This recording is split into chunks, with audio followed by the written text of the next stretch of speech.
한번 연구 결과를 볼게요. 부작용이 확인된 것이에요. 영어 유치원 수천만 원 들여서까지 보내야 하나 고민이시죠? 영어 유치원이 정말 아이에게 도움이 되는지, 비싼 돈값을 하는지, 영어 유치원이 아닌 다른 대안은 없을지, 이렇게 세 가지 관점으로 살펴볼게요.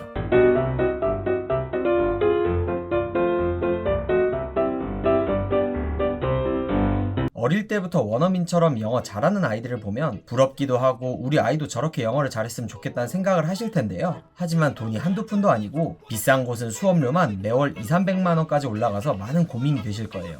한 달에 200만 원이면 2년 동안 5천만 원에 가까운 돈이라 부담이 될 수밖에 없는데요. 수천만 원짜리 영어 유치원 정말 돈값을 할지 논문으로 한번 확인해 보시죠. 먼저 영어 유치원이 아이에게 도움이 될지부터 볼게요. 영어 유치원에 다니는 아이들은 영어에 대한 두려움이 적다고 합니다. 하루 종일 영어를 듣고 말하니까 영어를 공부가 아니라 자연스러운 언어로 받아들인다고 해요. 연세대학교의 한 연구에서 만 6세 유아 214명을 조사했는데요. 영어 유치원에 다닌 아이들이 일반 유치원에 다닌 아이들에 비해 영어 학습 태도, 영어에 대한 자신감, 영어 흥미도가 높은 것으로 나타났습니다. 이는 바로 유아기 영어 학습 시간 그리고 학습 빈도와 이어졌고, 그 결과 영어 유치원에 다닌 아이들의 영어 실력 향상에 유리한 환경이 만들어진 거예요. 그리고 단일 언어가 아닌 이중 언어 환경에서 자란 아이들이 단일 언어 아동보다 주의력과 문제 해결 능력이 더 뛰어났다고 해요.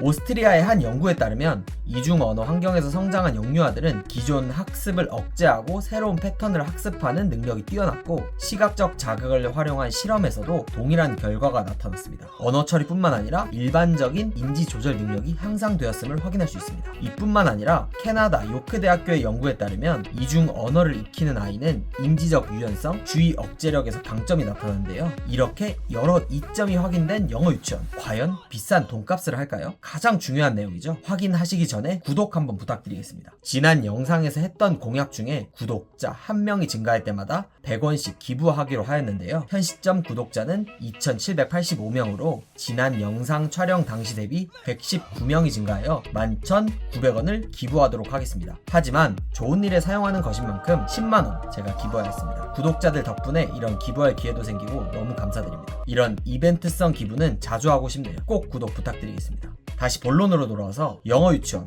비싼 돈값을 할까? 라는 측면에서 한번 확인해 보겠습니다. 가장 중요한 부분인데요. 영어 유치원을 꼭 보내야 한다고 생각하는 분들 중에 성인이 되어서 외국어를 배우면 습득력이 떨어지기 때문에 뇌가 말랑말랑한 어린 시절에 외국어를 배워야 한다 라고 생각하시는 분들이 꽤나 많더라고요. 렛네버그는 1967년에 비판적 시기 가설을 주장하면서 2세부터 사춘기 전후까지가 언어 습득의 최적의 시기라는 내용을 포함한 논문을 발표했습니다. 이 가설이 마케팅적으로 활용되어서 많은 사람들이 어릴 때 언어 학습을 하지 않으면 안 되고 성인이 되어서 학습한 외국어 학습은 효과가 떨어진다는 것으로 알고 계십니다. 이 논문이 발표된 지는 벌써 60년이 지났습니다. 1967년에 이 논문이 발표된 이후에 진행된 여러 연구 결과를 통해 확인된 내용은 다소 달라요. 일찍이 시작한 친구들을 조기 교육자, 상대적으로 느리게 시작한 친구들을 후기 교육자라고 지칭할게요. 후속 연구들이 무조건 조기 교육자의 편을 들진 않고 후기 교육이 충분히 가치가 있고 오히려 늦게 시작한 친구들이 더 나은 측면도 있다는 겁니다. 제켈은 5,000명이 넘는 초등학생들을 대상으로 연구한 결과를 발표했는데요. 초기 학습자들은 초등학교 1학년 때부터 영어를 시작했고 후기 학습자들은 초등학교 3학년 때부터 영어를 시작했습니다. 딱 2년이 차이가 나는 거죠. 저희가 생각했을 때는 2년이라는 시간은 굉장히 큰 시간이라고 생각을 해요. 따라서 당연히 후기 학습자들, 초등학교 3학년 때 영어를 시작하는 친구들이 더 뒤처질 것이다 라고 모두가 생각을 하죠. 한번 연구 결과를 볼게요. 초등학교 5학년 때까지는 아직 초기 학습자들이 영어 읽기와 듣기에서 우위에 있었으나 중학교 2학년 때 다시 영어 실력을 측정한 결과 읽기와 듣기 모두에서 2년 늦게 시작한 후기 학습자들의 실력이 더 좋았습니다. 조기 학습의 부작용이 확인된 것이에요. 우리 아이의 영어 실력을 장기적 관점에서 보았을 때 영어 유치원을 보내는 것이 미래 영어 실력을 확실히 보장해주는 것도 아니고 영어 실력을 결정짓는 것에는 그 외에 중요한 것이 더 있다는 겁니다. 쉽게 설명하면 영어 유치원을 다니면서 2년간 다른 아이들보다 앞서간 학습 성과가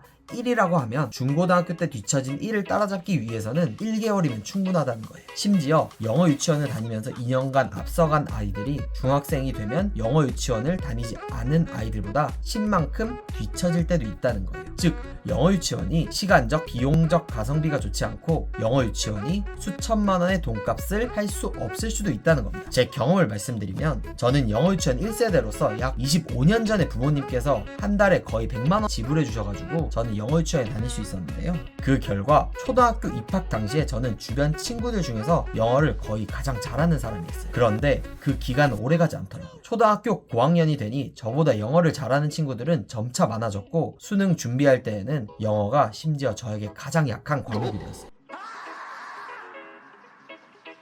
꾸준히 영어 공부를 열심히 했다면 뛰어난 영어 실력을 갖출 수 있었겠지만 조금만 게을리했더니 바로 뒤처진 것이었습니다. 판례에 따르면 영어 유치원을 다녀도 영어를 배워도 초등학교 이후 지속적인 노출이 없으면 실력이 유지되지 않는다고 합니다. 저의 케이스를 정확히 설명해주는 연구 결과죠. 그러면 아이의 영어 실력 향상을 위해 영어 유치원 외에 다른 방법은 무엇이 있을까요? 그러면 맨 앞에 제가 설명드린 영어 유치원의 이점을 말씀드리려고 합니다. 영어 유치원의 이점은 이중 언어 환경에서 성장한 아이들이 일반 아이들에 비해서 이런 것들이 더 유리하더라 라는 내용이었습니다. 그럼 이 측면에서 영어 유치원 외에 다른 방안은 없을지 한번 알아볼게요. 요새는 영어 유치원이 아닌 일반 유치원에서도 대부분의 커리큘럼에 영어를 포함하고 있는 곳들이 많은데요. 그런 유치원을 활용하는 것도 굉장히 좋은 방법이 될 것 같습니다. 또한 제가 추천하는 방식은 집에서 부담 없는 영어 환경을 만들어주는 것입니다. 노래, 동화책, 애니메이션을 활용한다면 이중 언어 활용의 이점, 그리고 영어를 가까이 할 수 있다는 영어 유치원의 이점을 모두 다 가져갈 수 있을 것 같습니다. 여기서 포인트는 부담 없는 영어 환경을 만들어주는 것입니다. 그리고 무엇보다 중요하다고 생각하는 게 있습니다. 싱글턴에 따르면 후기 학습자가 조기 학습자를 금방 따라잡았고 얼마나 어릴 때 시작했느냐보다 학습 동기가 얼마나 큰지가 학업 성과와 더욱 직접적으로 연관이 있었습니다. 영어 성적과 직접적으로 연결되는 것은 동기, 모티베이션이라고 했는데요. 모티베이션을 일으키는 것은 단순히 좋은 학원을 가거나 비싼 사교육비를 낸다고 해야 생기는 것이 아니에요. 그러니 교육이 어려운 게 아닐까라는 생각이 듭니다. 영어 유치원이 첫 출발선에서 한 발자국만큼 앞서게 하는 데에는 두말할 필요 없이 동의하고 있습니다. 하지만 그 한 발자국이 한 발자국에서 끝날지 한 발자국이 남들보다 앞서 나가는 첫 디딤발이 될지는 전혀 예상할 수 없다고 말씀드리고 싶어요. 그리고 그 한 발자국을 위해 수천만 원을 투자하는 게 맞을지 그 부분은 충분히 많은 고민이 필요하다고 생각합니다. 그 수천만 원으로 우리 아이를 위해 해줄 수 있는 다른 것들을 투자하는 게 효과적이지는 않을까라는 생각을 하게 되는데요. 오늘 영상을 요약하자면 첫 번째, 영어 유치원의 단기적 이점은 존재한다. 두 번째, 하지만 장기적으로는 영어 유치원이 영어 실력에 부정적인 영향을 줄 수도 있으며 영어 유치원은 시간적, 비용적 가성비가 좋지 않다. 세 번째, 영어를 활용하는 일반 유치원을 활용하되 집에서 부담 없는 영어 환경을 만들어줄 경우에 저렴한 비용으로 영어 유치원과 유사한 효과를 낼 수도 있다. 네 번째, 무엇보다 중요한 것은 아이들의